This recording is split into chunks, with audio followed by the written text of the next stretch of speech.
Did you know that your Bible Concordance can help you find the Greek and Hebrew words behind the verses you love and study?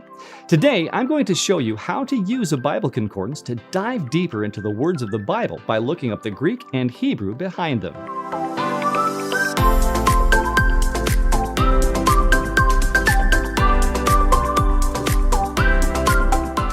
Thanks for joining me. My name is Nate, and this channel is devoted to providing tools to help you understand the Bible and practically apply its teachings.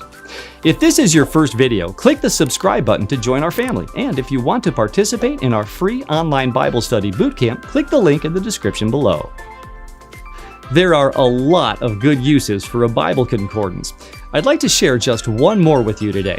This time, instead of looking broadly at everything the Bible says about a topic, we're going to look more deeply at what one word means. Specifically, we're going to see how a Bible concordance can help us find the meaning of the Greek and Hebrew words that make up the Bible. Let's say you use the good old Strong's Concordance. You've been reading along and get to Psalm 119 when verse 4 comes out and grabs a hold of you. Thou hast commanded us to keep thy precepts diligently. Wow! This is not optional. God has given you a command and you're to keep something diligently. It's time to get to work, but what are precepts exactly? Good question. Your Bible Concordance can help you with that one.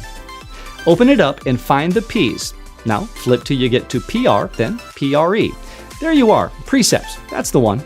Now look at the middle column until you find our reference, Psalm 119 verse 4. It's the second appearance of the word in the Bible, so it's the second in the list. You can glance over at the verse excerpt to make sure it matches the verse you're looking up. Then look to the right at the column with just numbers. The word translated precepts in Psalm 119:4 has a code number 6490. If you take a moment to think about it, Psalms is in the Old Testament, so we know we're going to find this word in the Hebrew dictionary in the back of the concordance. Because while the New Testament was written in Greek, the Old Testament was written in Hebrew. Flip back without forgetting your number and keep going until you get to 6490. You'll see the Hebrew word in Hebrew letters. Then you'll see an English transliteration of it, which allows you to pronounce the Hebrew word without needing to know how to read Hebrew letters. Do you see the definition? It tells us that the word means appointed, i.e., a mandate of God. It also tells us that in the King James Version, it is translated using the words commandments, precepts, and statutes. That definitely sheds some light on our verse. When God commands us to diligently keep His precepts, it means we are to diligently obey what He has appointed for us to do. As you can see, this ability to look up the Hebrew or Greek word can provide clarity and help us understand what God says so that we can do it. Once again, the Bible Concordance has proved a valuable member of our Bible study collection.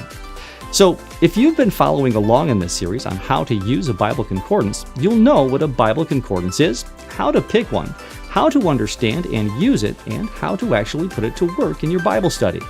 If you haven't seen our other videos about Bible Concordances yet, I'll put links to them in the description below for you. Now it's time to put your newfound skill to use and take it a step further. Using a concordance, find which of these numbers is a Greek word that means rebuild.